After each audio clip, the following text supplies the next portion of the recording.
Hey everyone, how's it going? On my way to my good friend Steven's house on a Saturday night, and I gotta say I'm so blessed to have not just great friends, but also great friends that happen to be other chiropractors. So when this chiropractor needs an adjustment, I always got somebody that I can count on to take care of me.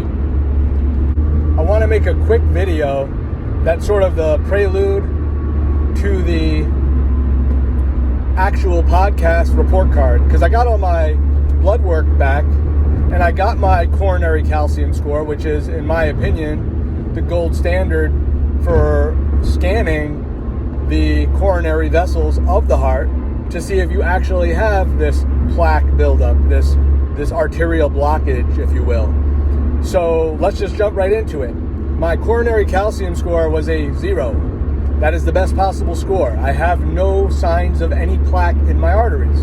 So that means 2 years and some change into eating a realistic, at least for the first 6 to 8 months, just full-blown ketogenic diet with virtually no carbohydrates except for some berries and an occasional sweet potato.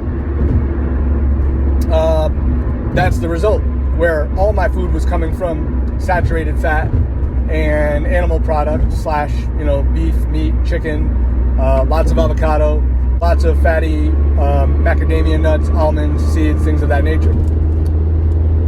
The later part of that, I definitely introduced back more carbohydrates and had a hard time at first readapting to having that many carbohydrates in my diet.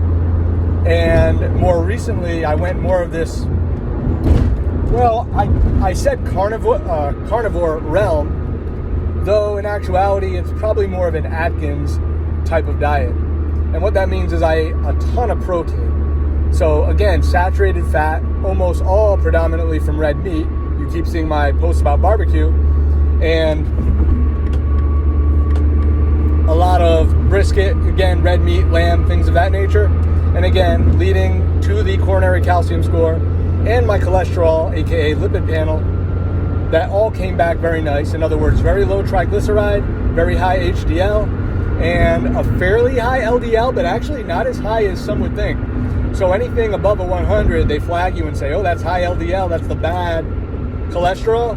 But in actuality, mine was only about a 130, which, I wouldn't be concerned about it. If it was a 200, I wouldn't be concerned. Because again, low triglycerides, high HDL, that's good. Higher marker of cholesterol, doing what they're supposed to do, precursor to a ton of important hormones in your body, and transporting those fatty molecules to the cells that need it and back to the liver for processing.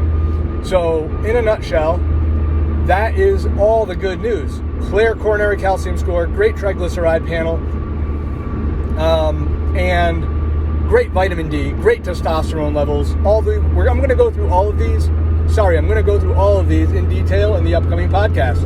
Hopefully, Kat, if you find and listen to this video, I'm asking you to be the person to not only reflect on this with me and be my guest on the podcast, but also get into a lot of that food pairing that we were talking about. What can and can't be triggering not just autoimmune reactions, but also things like irritable bowel and things like potentially colitis or Crohn's-like symptoms. Let's get into that.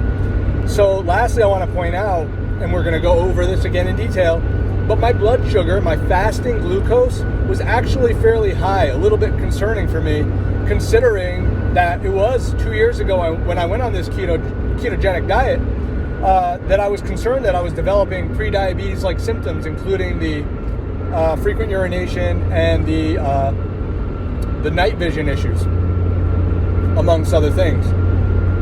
So it turned out my fasting blood glucose was much higher than I would like it. I believe it was a 98. So that's something that we're going to be working towards. And in the next couple of weeks, I'm going to be wearing a continued glucose monitor for 2 weeks to watch all the variables and swings and to see what I may or may not be reacting to.